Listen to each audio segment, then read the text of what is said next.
Hello everyone, welcome back to a brand new video. Today I will be talking about one of the stocks that I have been constantly buying recently because I think it is way undervalued and that it should provide me a nice return in the long term. This stock is Context Logic, mostly known as Wish. If you're new to my channel, welcome. Please consider subscribing and smashing that like button since it really helps the channel out.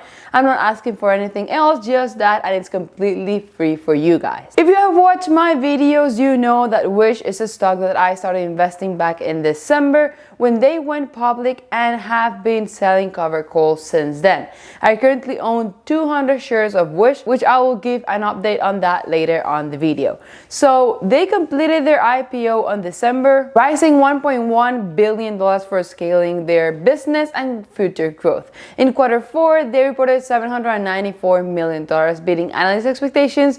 Their logistics business is gaining strong traction with a revenue growth of 193% on Q4. Also, their averaging time to door has been dramatically reduced worldwide, resulting in lower refund rates and a better consumer experience. Their product Boost is bouncing back nicely from a slowdown last year when the pandemic intensified worldwide, and Wish locals are scaling fast since they now have more than 50,000 stores in the network, which is incredible. As you can see, we accomplished a lot in Q4 and ended a challenging year on a high note, but we are just getting started. In 2020, we faced more headwinds during the pandemic than other commerce companies, given our global supply chain and customer base whose earnings power has been most impacted by global lockdowns, which impressed me since they actually reported a nice growth for 2020. And what this tells me is that they should be able to grow even more and faster when the pandemic is over. So as they said, Wish is an affordable and entertaining mobile shopping experience that has focused on low-income customers, since for a substantial number of customers, price is most important when making a purchase. We estimate that there are over 1 billion households worldwide with income of less than $75,000, excluding China and India, which is why I think they have been having such nice growth, because they are providing e-commerce to billions of people that might not have the money or accessibility to purchase out of other e-commerce platforms. Also, Wish is a data-driven company. Wish's data science capabilities provide us with a unique competitive advantage and are core to our business operations, which obviously is incredible and helps them with their growth, since they have algorithms that analyze each data point that they collect on a daily basis per transaction and customer behavior to be able to help them maximize their return on marketing investments. Wish ended the year with more than 550,000 merchants, and since 2019 they increased merchants partnerships in North America, Europe, and Latin America by 362%. In the US alone, we grew merchants partnerships by 435% last year, and now 5 out of the top 10 sellers on the Wish platforms are US based, which it impressed me a lot since 43% of their revenue comes from Europe and 40% comes from the US, 5% from South America, and 9% from the rest of the world, meaning that if 5 of the top 10 sellers are US based, means that they are still growing and might continue growing in the US as well. Also, they are prioritizing adding more merchants that sell consumer goods and branded products, and last year they increased transactions from brands like Asus, Belkin, Lenovo, Oriental Trading, and Toshiba, which is helping some companies that might not have an online presence and are struggling to compete with large e-commerce platforms. Just like Amazon, Wish also offer advertising services called Product Boost, which help merchants increase the exposure of their products and get them in front of the customer who are most likely to buy them. And we all know from Facebook, Google, and Amazon that advertising is a business with high growth potential. Also, they have developed proprietary logistics platform for merchants.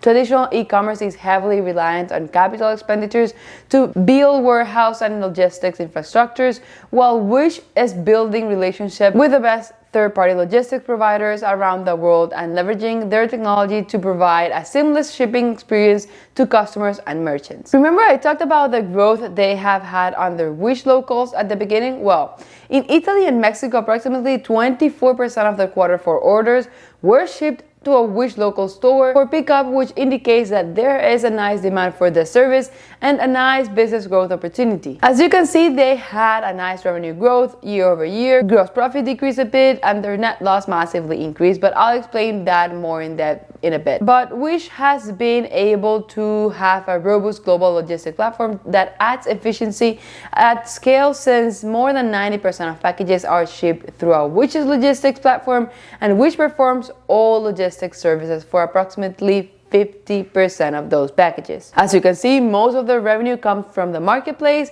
and the rest from logistics, but the logistics side of the business has been growing more and more since 2018, which represents a nice opportunity growth and diversification for Wish. Now, they report a revenue of $794 million for Q4 and $2.54 billion for the whole 2020, beating analyst expectations. Something I do like about this company is their margin. They only spent $342 million to make $793 million and spent $947 million to make $2.5 billion on a yearly basis. That gives them a nice gross profit of 62.7% on a yearly basis. As you can see, their cost of revenue increased according to them because of costs related to higher volume of logistics services. Still, after expenses, they reported a net loss of $589 million on Q4 and $745 million for the whole 2020, which, as you can see, 76% of that yearly net loss comes from Q4. And that is basically because of this. You see the number one on cost of revenue, sales, and marketing, and other expenses. Well, that means that expense is including stock-based compensation expense, which massively increased in Q4 due to them going public. As you can see, $118 million of the $150 million they had as an expense in product and development comes from stock-based compensation, $205 million from the $230 million in general administrative, and so on. So that is why their net loss increased massively in comparison to previous year. So yes, it looks awful, but it was stock-based compensation. It wasn't that their costs or their expenses massively grew this year, because if we subscribe that $390 million and other expenses like lawyer payroll, taxes, and remeasurement of redeemable convertibles out of the $745 million on a yearly basis, they actually had a loss or adjusted EBITDA of $217 million, which is still high in comparison to 2019, but still way better than what they reported. Now, let me show you my transactions on Wish stock. Okay, so as you can see, I bought $1,819 worth of Wish stock on December 30th, which was 100 shares. Then I sold a call for $241 the very same day that was going to expire on February 19th. Then I bought $2,980 worth of 100 shares of Wish, which I know it was a little bit expensive, but I decided to buy 100 shares more. I sold one call for those stocks that I bought for $230 because Wish was very high. And then I bought 50 shares more for $887.50 on March 4th, and later on the same day, $852 for 50 more shares of Wish. I'm down in my position since my average cost is $20.7 per share, but it's a stock that I like in the long term, and I'm selling cover calls to it in the meantime as well. I do think they will continue having a nice growth as a company since e-commerce accelerated their growth last year in 2020, and I don't see it stopping anytime soon. As Wish said, the global e-commerce is a massive and growth market. As you can see, in 2019, it was a $3.4 trillion market, with 63% of it was for mobile, and by 2024 they are expecting the e-commerce to be $6.3 trillion market, and that mobile will grow to 71% of e-commerce. Also, Wish financial priorities at the moment are scale and monetization, and to achieve profitability, since they first want to leverage the data advantage provided to us by our marketplace of more than 100 million users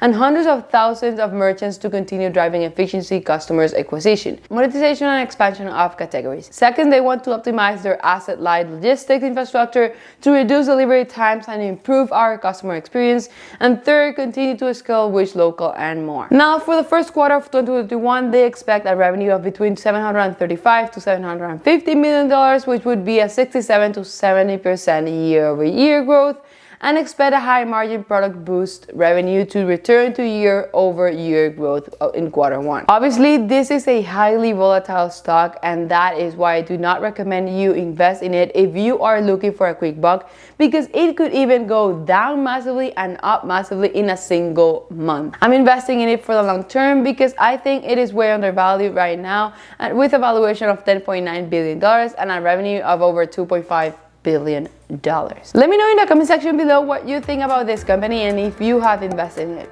Hope you enjoyed the video. Thank you for watching and see you next time.